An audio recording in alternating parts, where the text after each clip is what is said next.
बिस्मिल्लाहिर्रहमानिर्रहीम। अस्सलामु अलैकुम डियर व्यूअर्स, आपके favourite informative channel marital life problem से आपकी खिदमत में हाजिर हैं। हमारा आज का टॉपिक है शोहर का एक ऐसा अजीम हक जिसको हक समझा ही नहीं जाता। हजरत जाबिर रजी अल्लाह ताला अन्हु फरमाते हैं कि हुजूर अक़दस सल्लल्लाहु अलैहि वसल्लम ने फरमाया, अगर तुम में से कोई शख्स किसी औरत को देखे और वो उसे अच्छी लगे तो उसे चाहिए कि अपनी बीवी के पास आए, क्योंकि उसके पास भी वही है जो दूसरी के पास है।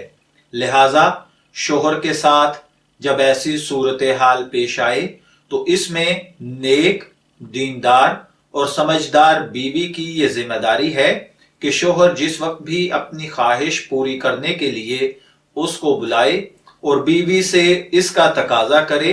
खा हुक्मन हो इशारतन हो, तो बीवी को फौरन बात मान लेनी चाहिए, जबकि कोई शरई उज़र माने ना हो। और शोहर का ये अमल और बीवी का इसमें साथ देना दिल के वसवसों का अजाला कर देगा।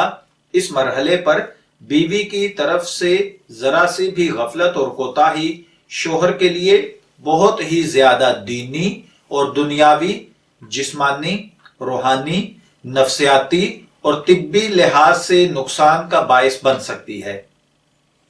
अगर बीवी शोहर को इनकार कर देगी या मोहब्बत के साथ उसका साथ नहीं देगी और हीले बहाने करेगी, मुझे ये काम है, मुझे ये काम है, गुस्ल करने में देर लगती है, बच्चों के काम होते हैं, तुम्हें तो हर वक्त बस सिर्फ यही बात सूझती है, तुम पर तो हर वक्त शहवत का गलबा रहता है, तुम तो कभी इधर गिरते हो कभी उधर गिरते हो, मुझे घर भर के काम होते हैं, मैंने हंडिया बनानी है, मैंने फुला करना है, मैंने फुला करना है। अगर मेरी बहनों आप इन चीजों से काम लेंगी तो याद रखिए, मर्द घर से बाहर है, उसकी नजर जहां भी उलझेगी वो वहीं पर अपनी तस्कीन के असबाब पैदा कर लेगा और फिर आप अपनी किस्मत को कोसते रह जाएंगी कि हाय, मेरा तो शरीके हयात मुझसे मोहब्बत नहीं करता, मैं तो फला करती हूं, उसको मेरी परवाह नहीं। लेकिन प्लीज खुदारा अपने अमल पर गौर कीजिए, आपने कितनी दफा ये आमाल और हरकत करके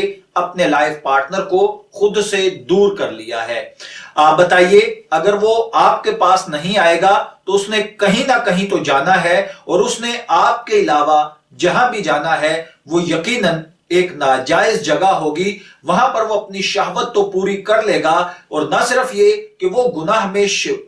गुनाह करेगा और कबीरा गुनाह करेगा, बल्कि आप भी उसकी इस गुनाह में शरीक होंगी कि ये गुनाह करवाने का जरिया आप बनी हैं। अगर ये शोहर की बात का इनकार आप ना करती तो शोहर कभी भी गलत कदम ना उठाता, गलत काम की तरफ मुतवज्जे ना होता। मैं दुआ गो हूं कि अल्लाह ताला हमें इन बातों को समझकर इन पर अमल करने की तौफीक अता फरमाए। इजाजत चाहेंगे, फिर मिलेंगे किसी नए टॉपिक के साथ, तब तक के लिए अल्लाह।